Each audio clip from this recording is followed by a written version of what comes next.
Alors, que ce soit le désordre aujourd'hui, je crois que c'est pas niable. Désordre des monnaies, désordre des cours des matières premières, désordre des marchés boursiers et désordre maintenant de l'économie réelle. Donc, l'urgence de définir un nouvel ordre, c'est quoi?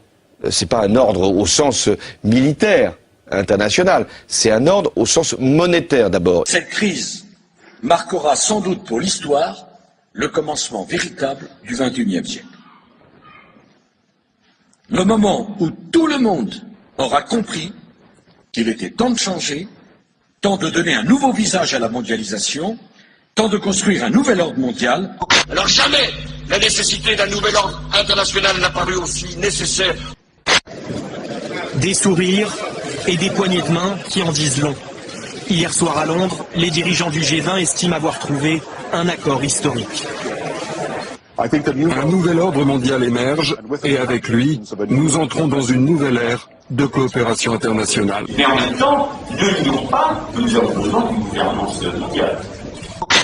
Si on n'a pas aujourd'hui un gouvernement mondial, on ne peut pas parler sérieusement de démocratie. Or, nous n'avons pas... Donc elle a trouvé ses limites, la démocratie. Non, elle ne trouvera son accomplissement que lorsqu'elle sera une structure avec un gouvernement mondial, des gouvernements régionaux et des gouvernements locaux. Dans très très longtemps, on ne le verra pas. Je n'en sais rien, mais le gouvernement mondial, il est là. C'est une idée de droite, la gouvernance mondiale. Vous trouvez? Très bizarre. Pourquoi c'est une idée de droite alors?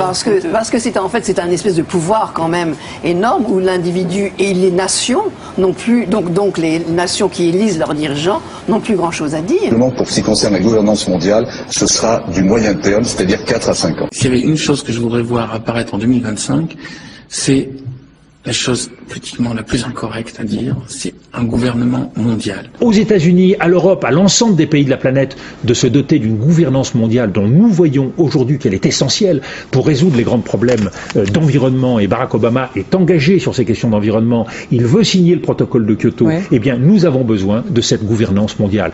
European tour. The Democratic presidential hopeful laid out his vision for America's place in a new world order.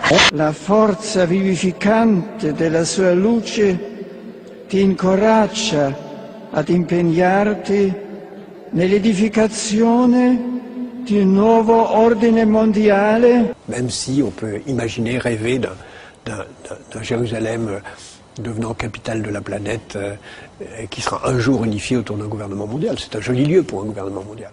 We have before us the opportunity to forge for ourselves and for future generations a new world order, a world where the rule of law, not the law of the jungle, governs the conduct of nations. When we are successful, and we will be, we have a real chance at this new world order, an order in which a credible United Nations can use its peacekeeping role to fulfill the promise and vision of the UN's founders.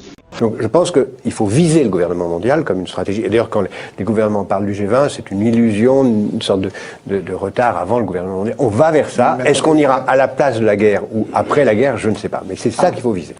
Et je peux vous dire une troisième chose. On ira ensemble vers ce nouvel ordre mondial. Et personne, je dis bien, personne ne pourra s'y opposer.